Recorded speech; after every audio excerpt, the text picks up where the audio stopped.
tal? Buenas tardes, buenos días a todos y a todas. Mi nombre es Mauro. Vamos a estar compartiendo juntos esta exposición grabada que seguramente van a ver el día jueves a la mañana. En ese sentido, bueno, quería comentarles y aclararles un poquito cómo es mi situación, que es, eh, como saben, nosotros tenemos actividades que son actividades sincrónicas en donde todas las semanas y alternando los días y horarios de las clases, vamos dando clases en vivo a través de Zoom.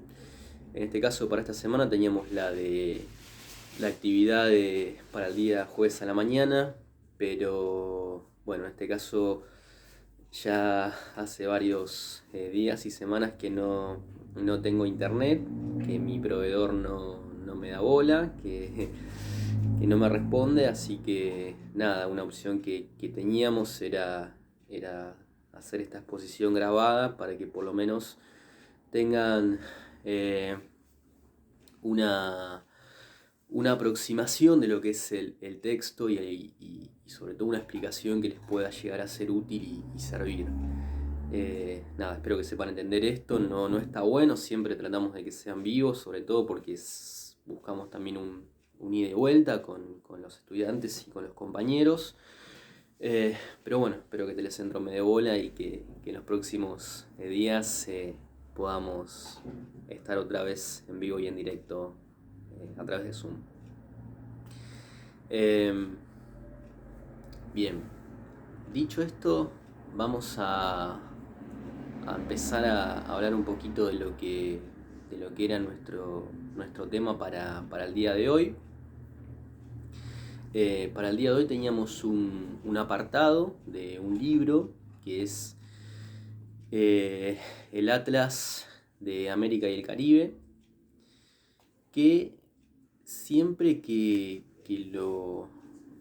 lo damos en esta materia, lo tomamos como una especie de punto de partida para,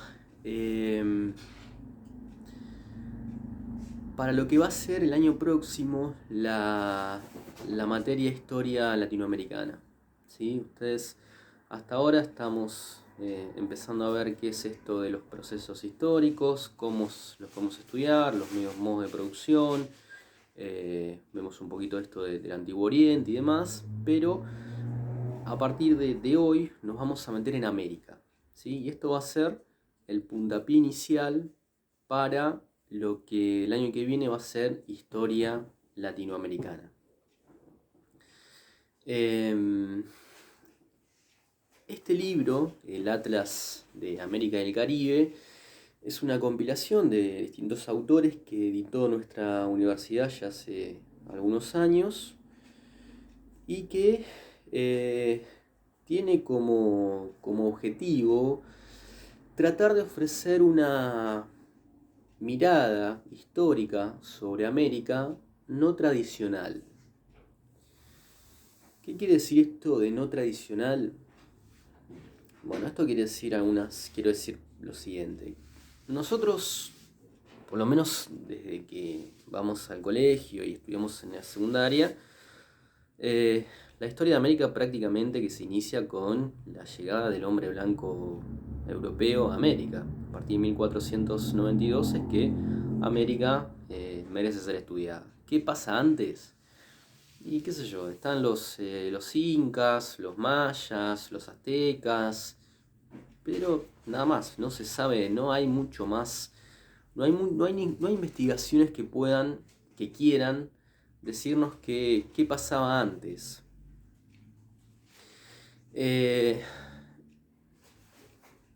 La idea entonces que tiene este texto es tratar de ofrecernos una mirada acerca de las sociedades antiguas americanas que existieron antes de 1492.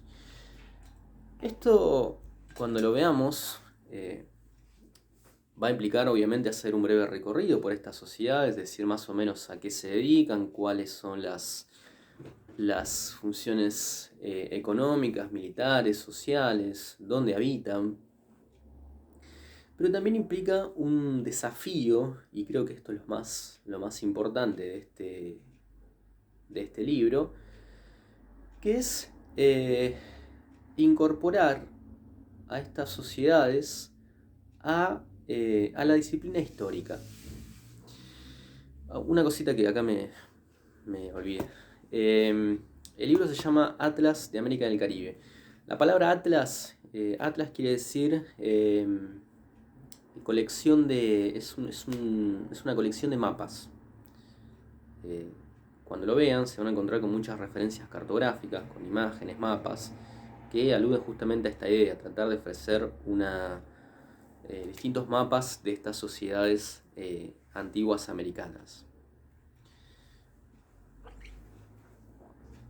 Bien, ¿qué pasa con la historia? ¿Por qué el objetivo, o por lo menos uno de los intentos que tiene este libro, es insertar u ofrecer una mirada histórica de estas sociedades? Bueno, lo que sucede es que estas sociedades antiguas, primitivas, van a ser estudiadas, pero van a ser estudiadas desde la antropología, desde la arqueología, pero nunca van a ser estudiadas desde la historia. ¿Por qué no van a ser estudiadas desde la historia? Bueno, no van a ser estudiadas desde la historia porque no hay, o por lo menos hay un canon establecido para la disciplina histórica, que es el siguiente. Y es que si vos no tenés escritura, es decir, si sos un pueblo ágrafo, no mereces que la historia te estudie. ¿Sí? Así de simple. Si sos un pueblo ágrafo, sos un pueblo primitivo, sos un pueblo bárbaro, como tal, la historia no te tiene que considerar a vos como pueblo, como objeto de estudio. Esto ya lo comentaron en clases previas mis compañeros, Facu, Richard y Fernando, que esta idea de que vos tengas que tener escritura para que la historia te estudie es una convención. ¿Qué quiere decir una convención? Una convención es un artificio, es una creación, es algo que es impuesto, ¿sí? Es decir, no es algo natural, no es algo que no es el sol, la lluvia, ¿no?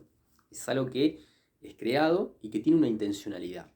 ¿Cuál es esa intencionalidad? Esa intencionalidad es ocultar, y esa es la palabra, a todas estas sociedades, como las sociedades americanas, que carecían, que no tenían escritura.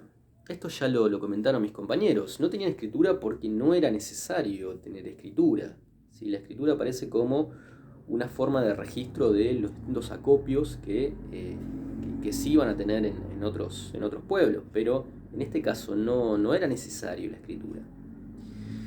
Ahora bien, yo cuando leo esto de que la historia no considera a aquellos pueblos ágrafos como objetos de estudio, siempre planteo lo mismo, y es lo siguiente. La cultura griega tiene bastantes años de antigüedad. Tiene más o menos 6 siglos antes de Cristo aparece la cultura griega. Y en sus inicios la cultura griega era una cultura ágrafa, es decir, no tenía escritura.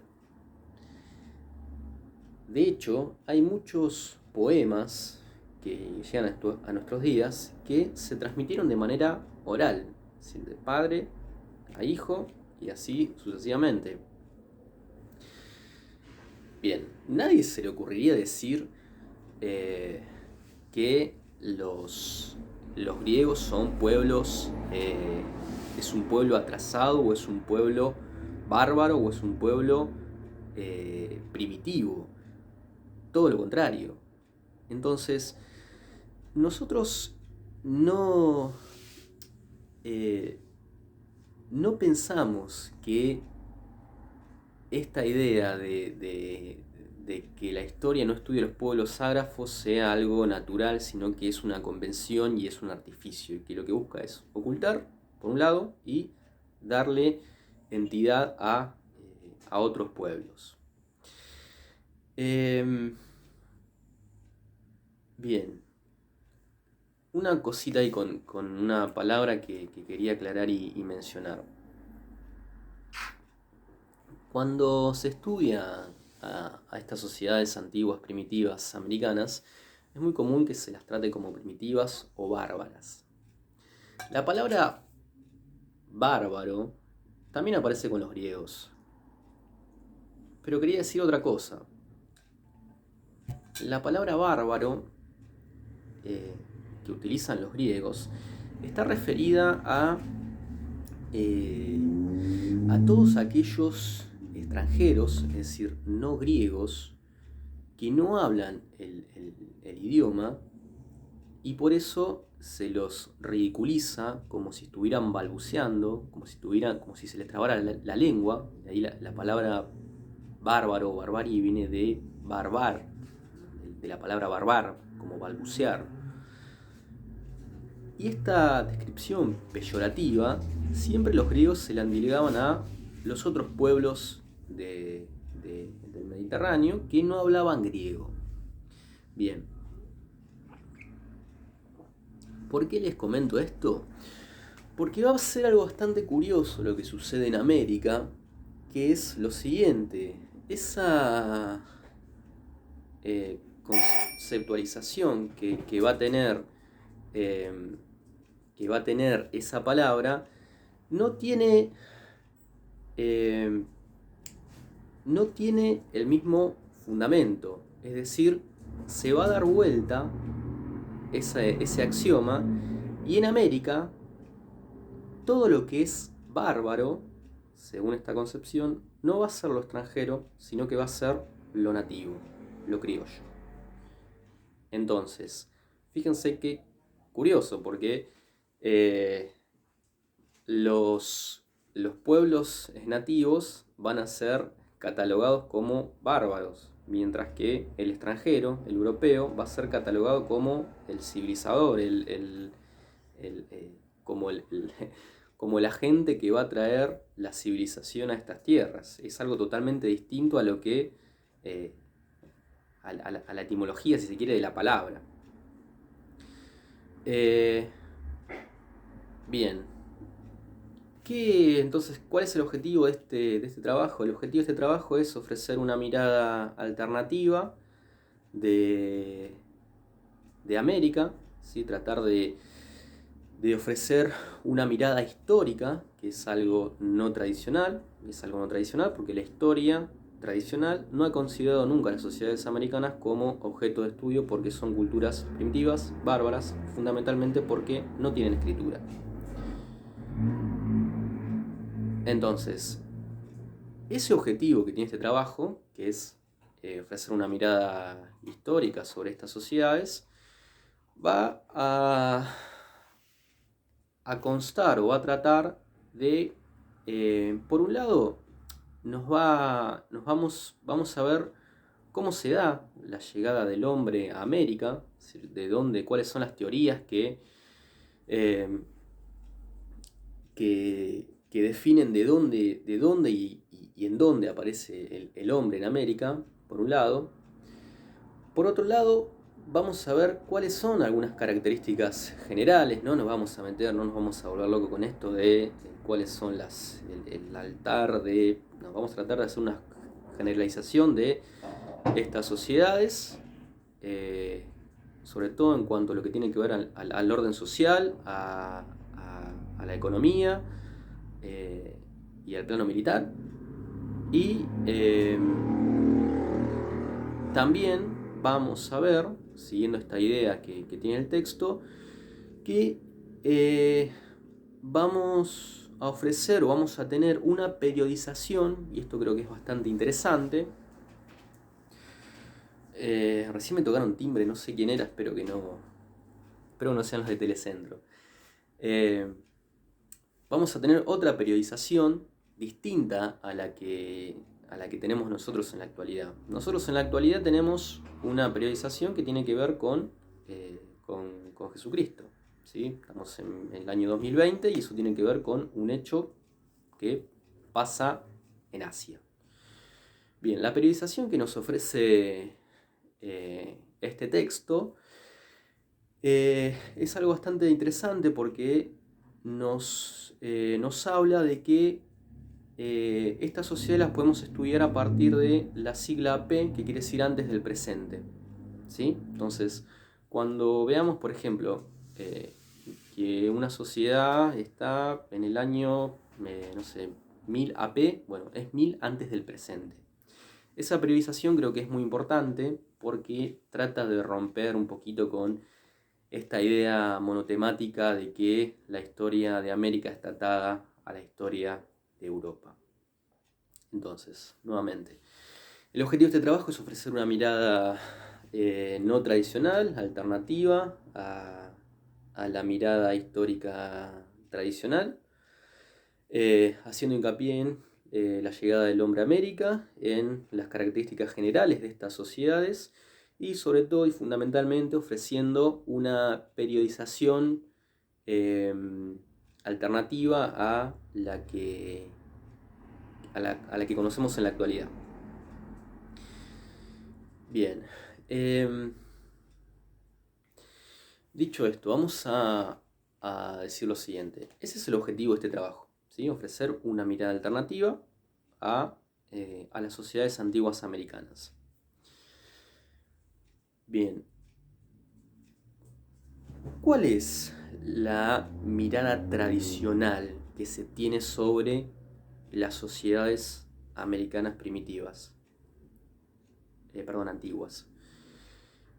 Lo primero que tenemos que decir es que siempre que nos preguntamos quiénes habitaban estos suelos antes de la llegada del hombre blanco a este continente, del hombre europeo,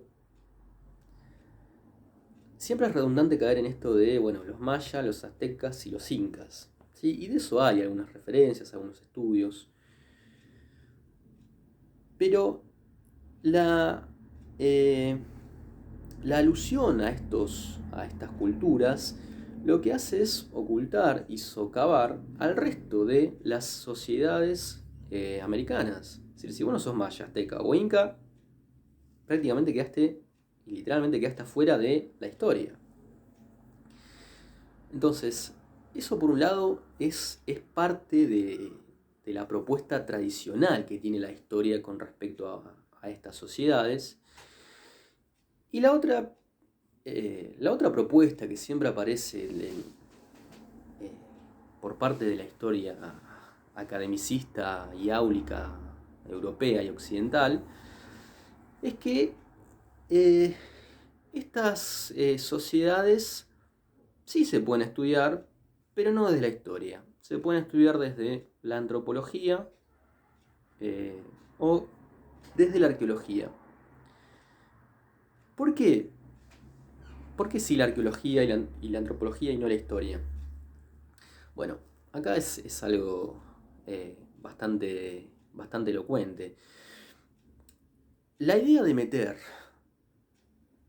toda esta cultura antigua y americana y encorsetarla como si fuera un objeto de estudio exótico tiene como finalidad no darle una entidad vívica, es decir, no darle una entidad no hacer que esa cultura pueda ser incorporada a nuestra cultura actual.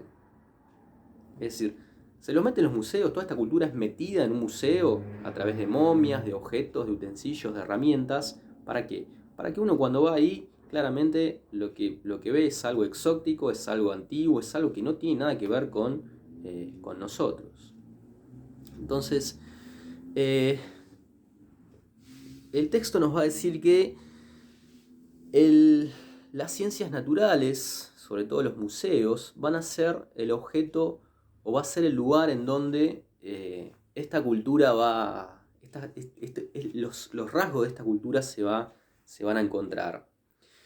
Es decir, millones de personas van a ser cosificadas y van a ser expuestas como algo exótico. Acá hay una frase, un párrafo de Eduardo Galeano, que si bien lo tienen acá y lo van a poder leer, no quería dejar de comentarlo porque me parecía importante y bastante elocuente. Galeano nos dice: la historia oficial nos invita a visitar un museo de momias. Así no hay peligro. Se puede estudiar a los indios que murieron hace siglos y a la vez se puede despreciar o ignorar a los indios que viven ahora. Se puede admirar las ruinas portentosas de los templos de la antigüedad mientras se asiste de brazos cruzados al envenenamiento de los ríos y arrasamiento de los bosques donde los indios tienen morada en la actualidad. Toda esta exposición por parte de la cultura europea sobre las sociedades americanas va a tener un sustento ideológico que va a ser el positivismo.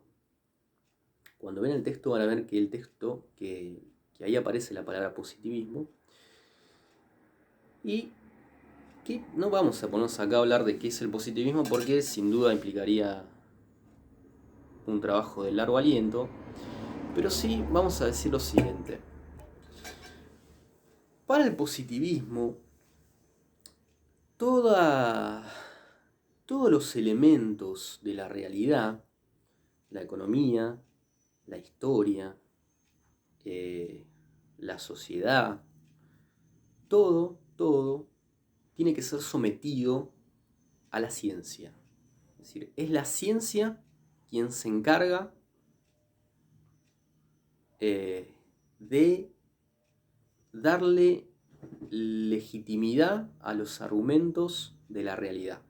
Si un argumento no es científicamente comprobable, ese argumento es falaz. Ese argumento no existe.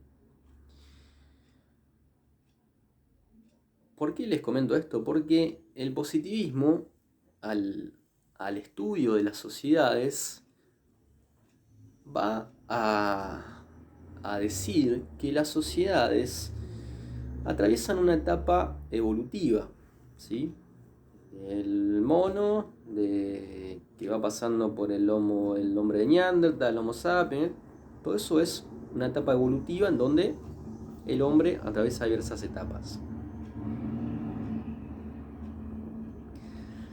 Bien, en esa escala, las sociedades antiguas americanas, ¿dónde piensan que puede estar? ¿Que está en las partes más evolucionadas o que está en los peldaños más bajos?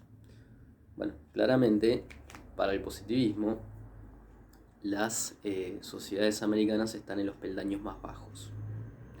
Mientras que las sociedades europeas, blancas, se van a encontrar en los estratos superiores de la escala evolutiva.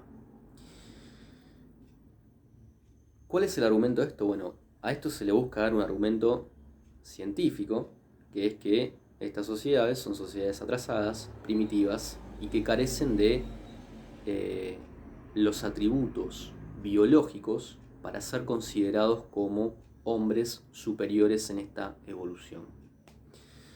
De hecho, para estos años, para el año 1900, 1910, es muy común encontrar estudios en donde lo que se busca es legitimar la supremacía blanca. Entonces, por ejemplo, se va a analizar el cráneo de un hombre blanco, compararlo con el de un hombre negro, y se va a decir que el hombre blanco es más inteligente porque su cavidad craneal es más grande. Bien, esto vamos a ver que va a servir para legitimar esta escala evolutiva que es racial y que va a tratar de colocar en los estratos superiores al hombre blanco europeo y va a tratar de legitimar a todo lo demás. Entonces, el positivismo va a ser la ideología que va a sustentar este ocultamiento por parte de la historia áulica occidental, que va a dejar solo que sean estudiadas las sociedades americanas por parte de la antropología o la arqueología, nunca por parte de la historia. Y ese es un intento que va a tratar de cumplir este trabajo. Bien. El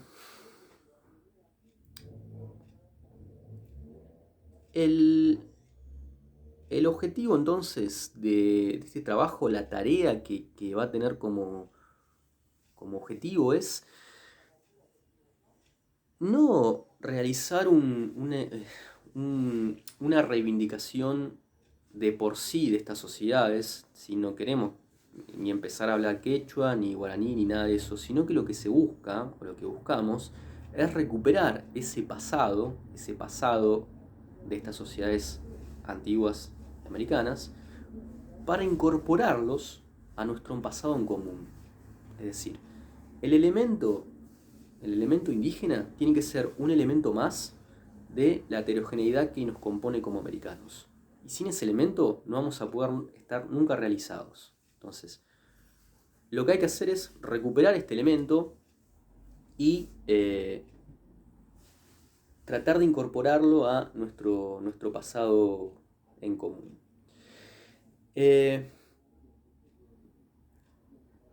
Claramente la idea de recuperar este pasado en común implica una revalorización de la cultura de estas sociedades, y esto es importante porque cuando vean el texto vamos a ver que el texto va a decir que no solamente se produce un genocidio de estas sociedades, sino un etnocidio. La palabra etnocidio, la palabra sirio, quiere decir destrucción. De ahí la palabra homicidio o femicidio o genocidio. Entonces, ¿qué busca este trabajo? Lo que busca es recuperar parte de esta cultura para poder incorporarla a este pasado en común y sobre todo a un pasado histórico. Una cosita más que es importante destacar, el texto dice algo importante que seguramente lo habrán visto cuando hicieron el curso de ingreso, que es que aquel que se impone en la batalla cultural, aquel que domina, es el que nomina, es el que le pone nombre a las cosas.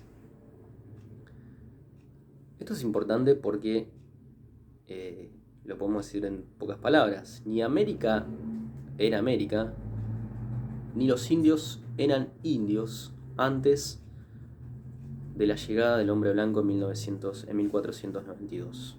Es decir, yo no estoy allí, estamos en el año 1300, estamos en América antes de la llegada del hombre blanco. No vamos a encontrar a gente que nos diga yo soy indio o yo soy americano. Esa nominación tiene que ver con parte de esa imposición cultural europea. Bien, vamos a hablar entonces ahora un poquito de lo que es la periodización de América, en lo que nos ofrece acá el texto. De dónde aparece la llegada del hombre, de dónde surge, y después vamos a hacer una caracterización a grandes rasgos de estas sociedades, y después a lo último les voy a comentar unos párrafos, unas líneas de este libro, que es un libro de Rodolfo Kusch, que habla sobre América y sobre todas estas cuestiones que me parecen bastante interesantes traerlas a colación, porque tienen que ver con cómo incluso hoy todo lo que tenga que ver con el mundo indígena nos resulta algo extraño a nosotros. Así que bueno, vamos a ver.